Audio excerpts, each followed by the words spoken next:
my view of Train Fever. And the first thing that some people may be wondering is, why the heck are you going to do a video on Train Fever when the sequel Transport Fever comes out in less than 2 weeks? And if you're aware of that, then this video very likely may not apply to you.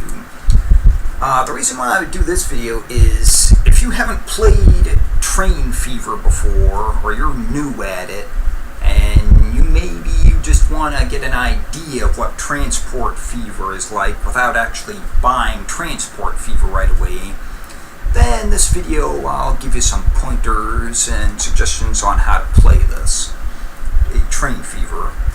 Now, first of all, I'm kind of making an assumption that once Transport Fever comes out, Train Fever is going to go down in price, because right now Train Fever is still $30 in the Steam store, which is, Transport Fever or no, in my opinion, that's a little bit overpriced, but it'll probably go down in price once Transport Fever comes out. Now, if it doesn't, then that may declare this video entirely useless. Because Transport Fever is actually only $35 and Train Fever is $30, so really, if they don't change the prices, then it would be the better deal for your money, honestly, just to get Transport Fever and don't worry about Train Fever. But if they do change the price, which, once again, I'm kind of making an assumption that they will once Transport Fever is out, then this may be helpful. And of course, if you're like me and you're really eager to play Transport Fever and have already made the pre-purchase, then yeah, this video, it's not really much use to you. But if your interest is more tempered and you just kind of want to get a look at this game, then this should be helpful. Of course, it's worth bearing in mind that with Thanksgiving and even Christmas not too far away, that it's quite possible Transport Fever itself might go on sale considerably. Those are the times when I've seen them. I remember last year Steam had a lot of really good sales. So if you can stand the wait for it, then that would probably be a good idea. But if you to give people an idea of what Train Fever looks like, then this is basically just going to be a kind of a tutorial, you could say, on this game. Alright, so let's first look at the settings for starting a new game. Now, I always go large. Usually I like to play on flat maps. It's simpler, and since I will be playing with money on this game, it will be much less expensive to go with flat terrain, because uneven terrain makes you spend a lot more money. Alright, now then let's go to Advanced, and then it has what these available mods are. Now I want to play with money in this tutorial, because I think it'll be more beneficial as a tutorial to play with it. I will keep the no end date for vehicles. And then, now as you can see, there is some DLC, which it comes free with Train Fever at this point. And I'm playing with American and European vehicles, and I've got, you can mix and match which terrain, town names, trees, buildings, streets, environment, and kind of stuff that you want, the European or the American. And so I've got it kind of mixed. I like to go with that. And I think that's basically the same thing. So those are the options that I like. And then let's go back to our basics. We got flat, easy, which is what I want. And then I guess for this, I'm trying to decide for the sake of the tutorial, would it be better to start at the very beginning in 1850 or go to 1950? I think I'll start in 1850, but I'll just probably use accelerated time a bit just to try and get things going. Now, one thing, this takes a little bit of work for me, is you have this seed here, which kind of gives, you probably know what it is. It determines the kind of map you get. experience, I've gotten more of the results I like with the shorter seeds. That's about one of the shortest ones I've seen, so let's go with that. So I'll pause recording a minute, and then once this loads up, I'll start again. Alright, we're back. So, got it on pause right now. And this is basically the welcome, and quite frankly, there really are no real tutorials that come with this game. This is what they give, but most of this stuff, if you actually go to it, it takes you towards other people who have played the game, which is one of the things that's kind of fascinating about this game, is there's not really a true tutorial in the game that tells you that much about it. I mean, most of it you have to just kind of figure it out, or watch other people who have played the game, which is kind of what I had to do. But anyway, and another thing I forgot to mention that's kind of important is, if you already own Train Fever and somehow have not heard of Transport Fever, then it could be valuable to know that if you already have Train Fever, you get 15% off Transport Fever. And if you get the pre-purchase, then you also get the extra 10% discount pre-purchase. So you get a total of a 25% discount. So the regular game, like if you just got the pre-purchase, it's like $31.50 or something like that. And if you wait until the game releases and don't get any discount, it's going to be like $35. But if you get the pre-purchase and the 15 discount for having Train Fever, then you can get it for like $26 and whatever the change is. So I want to keep that in mind, especially if you already own Train Fever. But anyway, now to this game, and actually can be a little bit beneficial to let time go a little bit, because one thing that tends to be a little bit of an issue on these spawns is how much cargo is moving on the map. Oh, actually I need to activate it. Now you go down here to this little thing in the bottom right corner and select the cargo, and then that will show you what cargo is moving. But since the game just started, okay, so we've got some action up here. Wow, that's actually interesting. So there's two separate goods distribution points around the same town. That's rare. Both moving oil. And let's click on these and see how much. 17 production. That's not bad.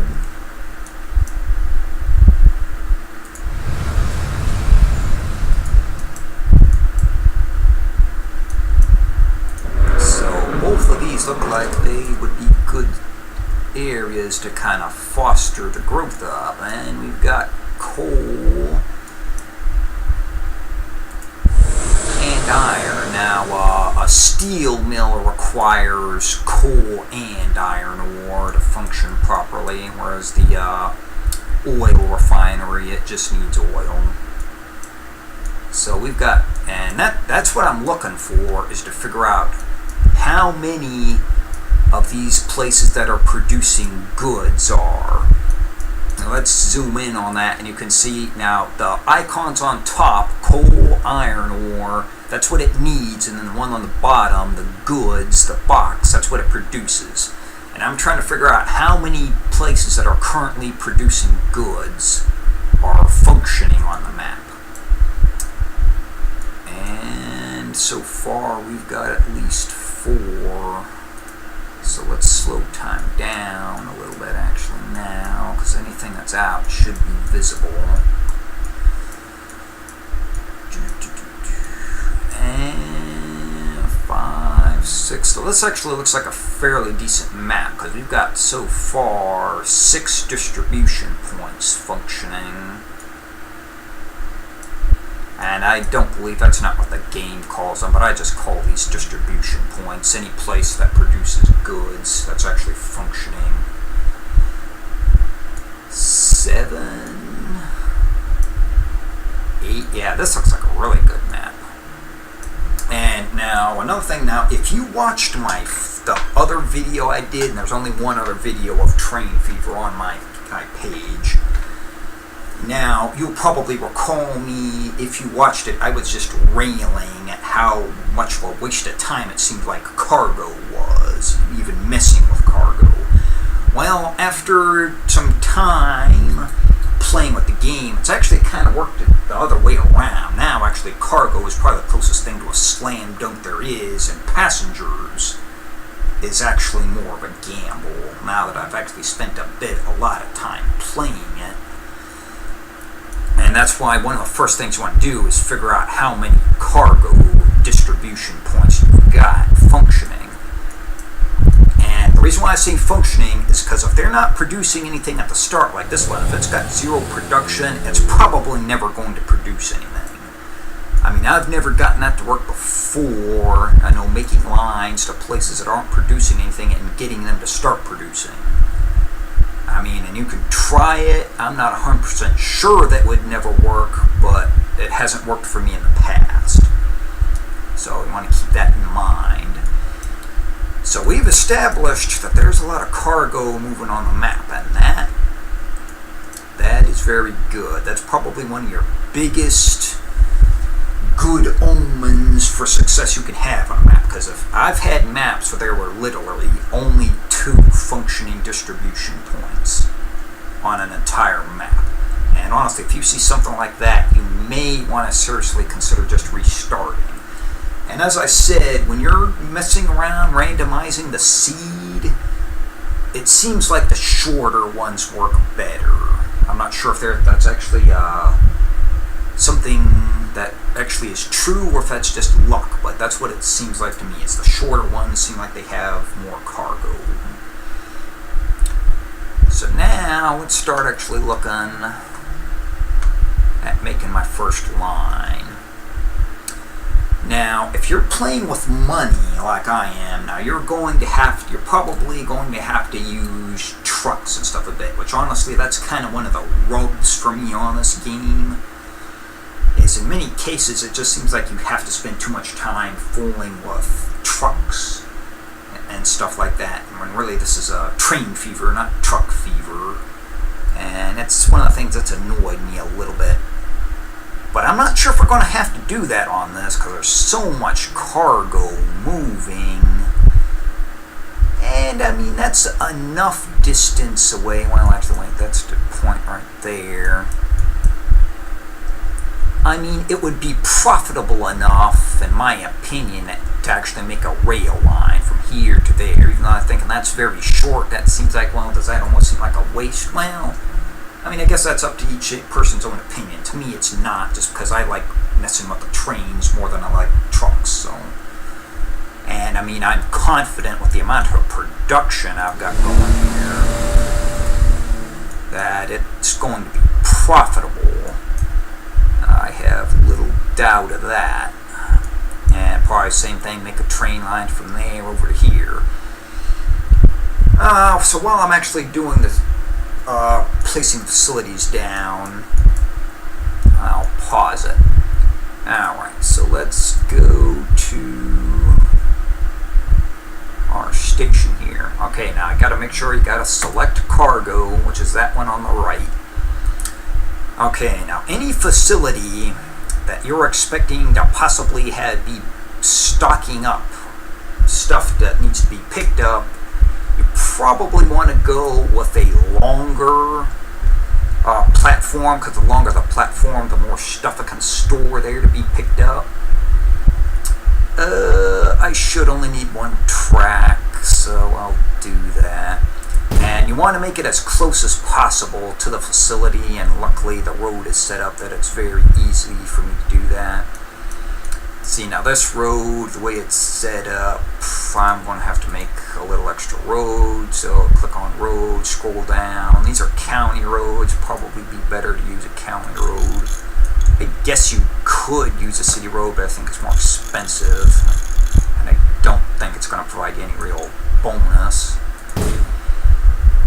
Okay, so then let's get it Okay, now this is where the goods are going to be distributed from. And you may end up supplying 3-4 towns from a single distribution point. So you generally, I like to get 5 different tracks going in and out. Now that's kind of expensive. That cost me a little over $1 million. So how much money have I got left? I've got $2.7 million left. So I probably, even though I want to go a full 5-track thing, I should probably tone it down a little bit. And that still cost me almost $1 million. But I think that will work. Now I hope that's close enough to the facility. I think it is, but we'll find out if it's not. Alright, and then I need to make one over here, because that needs iron ore and the coal. And for this one though, we only need a single track, so it won't be quite as expensive. Yeah, only $129,000 for that. What's my money? $1.7 million. This actually might run a little bit close. We'll see if I completely botched this. And even if I do, though, it will be a good learning experience. Okay. Track to go around there.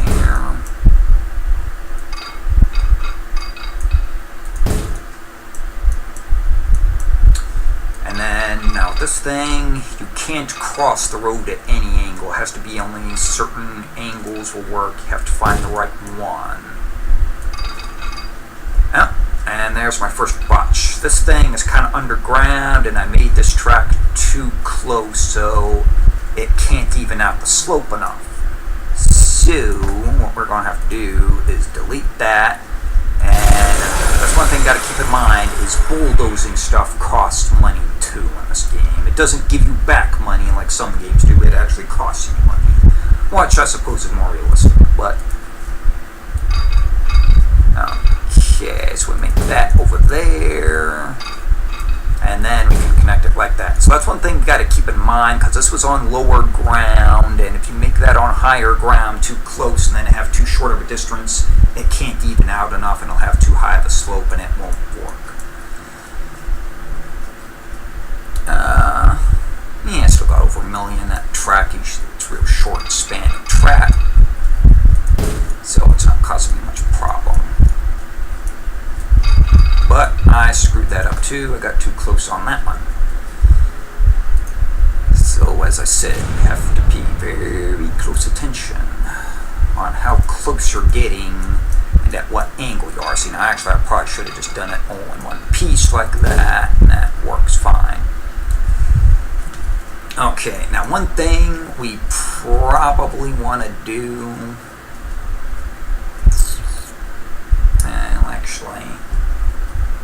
yeah, that's fine. We'll have the coal mine will come in on this line, and the ore facility will come in on that line, so that way they're not conflicting with each other, and I won't have to make any signals telling them to wait and stuff like that. They'll just be completely unimpeded. So yeah, I'll get those lines up going first. Now, however, I do need to connect these, because I only want to make one train depot, and a train depot is going to have to be able to access both lines. So let's move it there, and then I will create a curve out here. Make a train depot. I've still got over $1 million, so I'm doing pretty good there.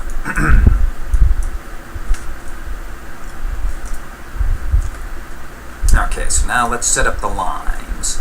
So click on that there, select new line, and then, yeah, that's okay, we'll leave it there for now. Okay, so we got the coal going from there, and then just X that out, hit new lines, then you got the iron ore going from there to there, and then you can just X both of those out. Okay, now this is something you have to remember. Okay, so we're going to use that train. Okay, now this is going to be for line 1, which was the coal. Now this car, it starts off automatically as coal, but if you went down and say use this, it's already set for iron ore. But if you wanted to use that for coal, just click on that and you can select coal. But now I'm actually going to use this one. It's already preset for coal, but if you wanted, you could change that to iron ore. But in some cases, you got to remember to look at that, because if you're not careful, I mean, it's more of a problem with trucks, it seems like, than it is for trains. But you have to remember to look at that you have the right resource collection set. Because if you have iron ore set on going to a coal mine, then it won't collect anything. And that can be catastrophic, because trains are expensive to run. And if it's running and not doing anything, then you're going to lose a lot of money. Let's start off with my money set here. Let's go ahead with, I think I got 5 cars selected there. Okay, set line 1.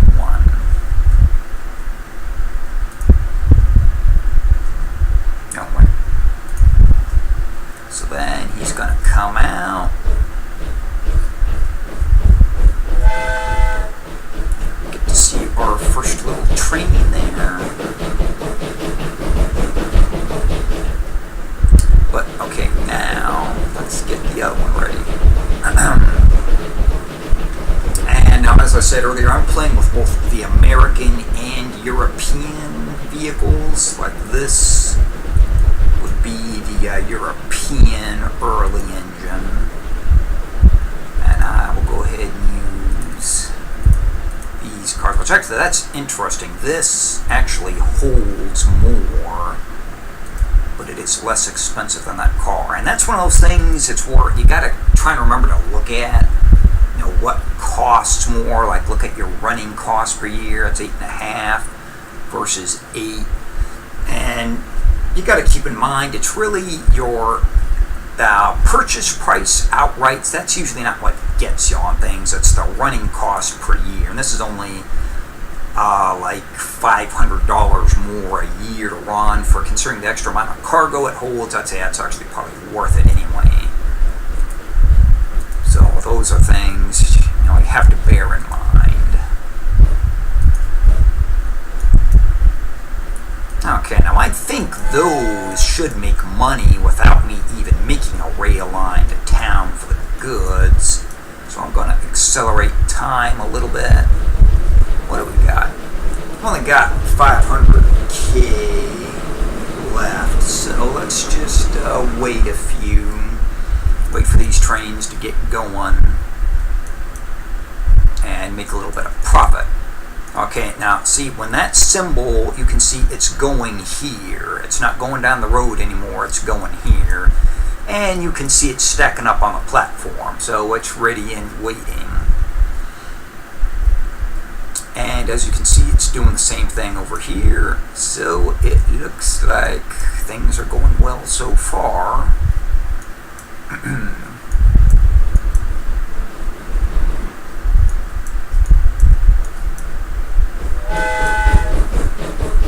And then if you click on it, that'll bring up a little picture. You click on that target, and then you can just, it'll basically attach you right to the train. Now, as you can see, the train cars, they actually fill up there. These ones are empty because they haven't had much time, but over time, most of these should be full per load. And I don't think we're going to have any trouble with these lines making money. Of course, and then now up here you've got your details, tells you the age of the train, the value, running cost. Now, top speed that, but age is very important on this game, these trains, because every single year these things get more expensive to maintain.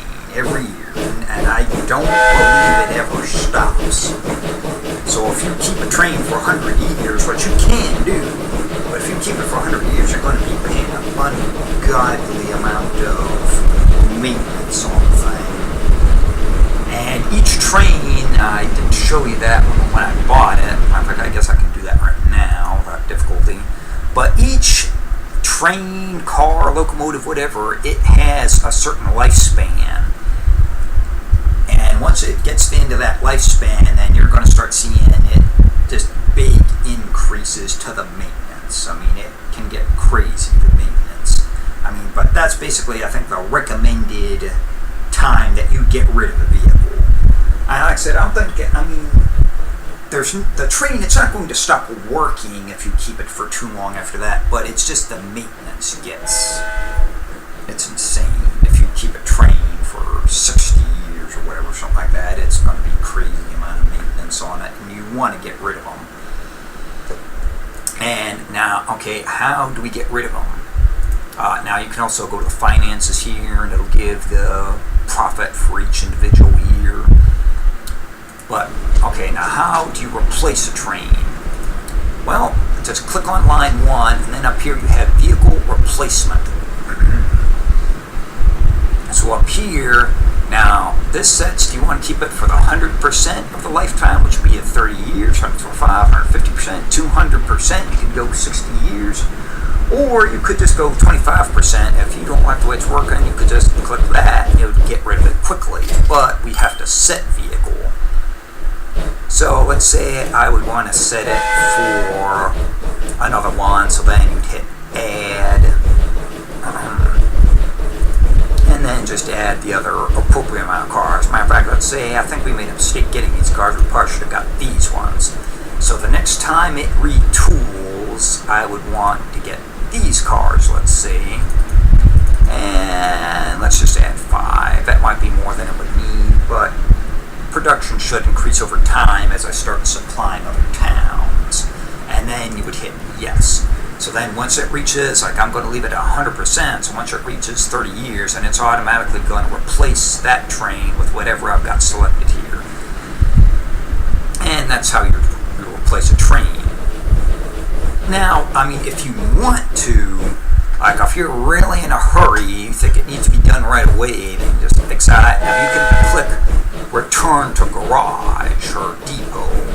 You can just send it back there, sell it, and then just manually just buy another train, and you'd have to set it to the route on your own again. I mean, you can always do it that way. And that's, I mean, if you're really in a pinch on money, you might need to do that sometimes.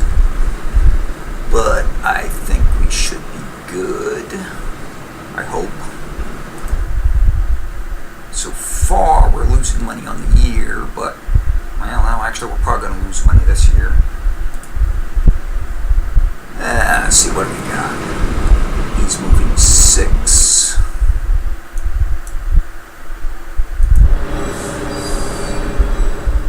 Yeah, actually production isn't going up as much as I'd thought.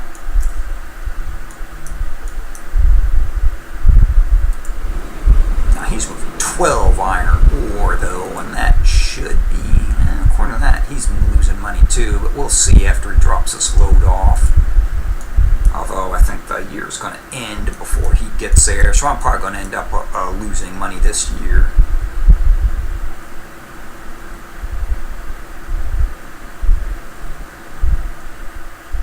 Now see, I'm debating while I've still got money, should I try and set up a truck line to transport these goods into town so I can make money off of that. Now actually, let's see. Now that's another thing to keep in mind, is you can click on the name and how many goods are being supplied. It's actually not getting full supply here in town. So that means, and they're not even getting half their supply up there, that if you make supply lines up here and you have the capacity to fully supply those towns, then this facility here will automatically try and kick up production to meet the demand, the amount that you're available to haul, assuming there's demand for it. See, like right now, they're having to distribute it themselves, and they're distributing as much as they can. But if I make some lines up here and start carrying it myself, then they'll be able to produce more. and we'll be able to meet the full demand of these towns. So actually I'm kind of missing an opportunity there. That's such a short distance. Yeah, sure, let's go ahead and try and use trucks for that, because I'm not sure if I've got enough money to make a train station and such in there anyway. So for that, we'll go to road, click on stations, click on the cargo one here on the right, and since we're only dropping stuff off, we just use a small one. Now another thing is land use. The blue is your industry, and you want to set up your drop your items off as close to industry as possible. So let's go ahead and set that right here, and let's make a road. Now this can be a little bit tricky sometimes. Yeah, it worked fine there. Then we can make it there so that they can get right down there and get there quicker. And then I have to make a road depot up here as well. Alrighty, so now let's create a line from there to there. Right, that's good. And now we just need to set up a road depot and buy a couple vehicles. 2 or 3 would probably be the best, actually. Oops, did I select that? No, I didn't. Let's set it right. Yeah, that's fine. Just put it there. And what kind of money have I got? 137,000. Alright, so we're starting off in the old days, so all we got is a horse and wagon. Okay, now this is what I was telling you about, though. You have to watch out for what goods is selected here. Now, by default, it's got coal there, so you have to click on that, select goods, and then buy. And let's do 4. Alrighty. That's set line all to 3.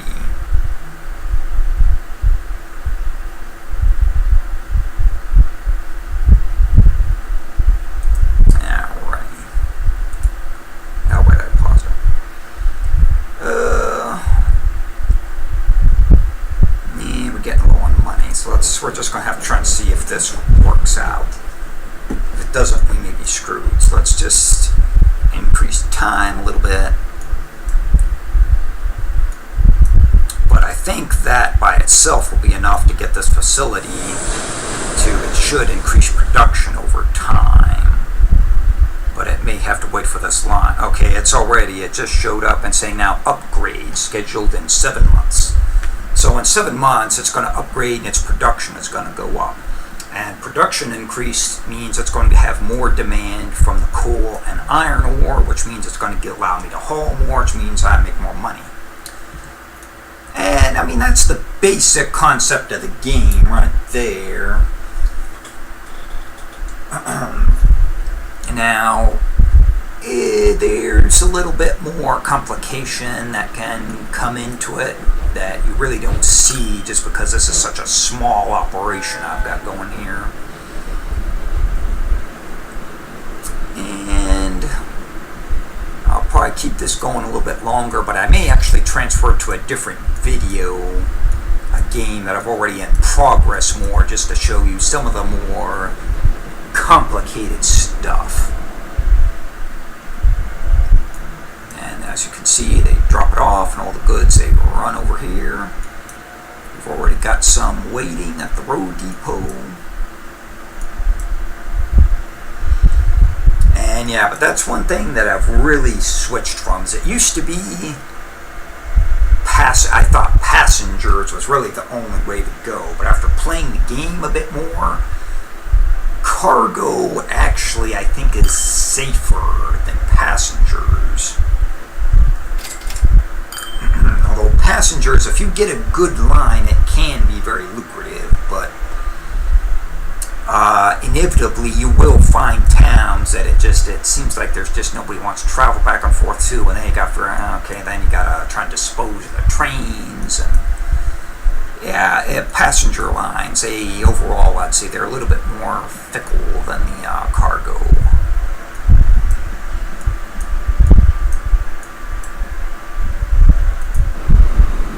It's hauling 12. Still hauling 6. I'm probably not going to see a significant upgrade in that until that upgrade finishes here at the plant. But that that will give you basically what you need to know to get started. And I'm trying to think, is there anything else in this early stage of the game I want to show you? Let's see, 34,000. 176,000 in debt. I kind of think I would just want to play with this a little bit longer just to prove myself right that this will work.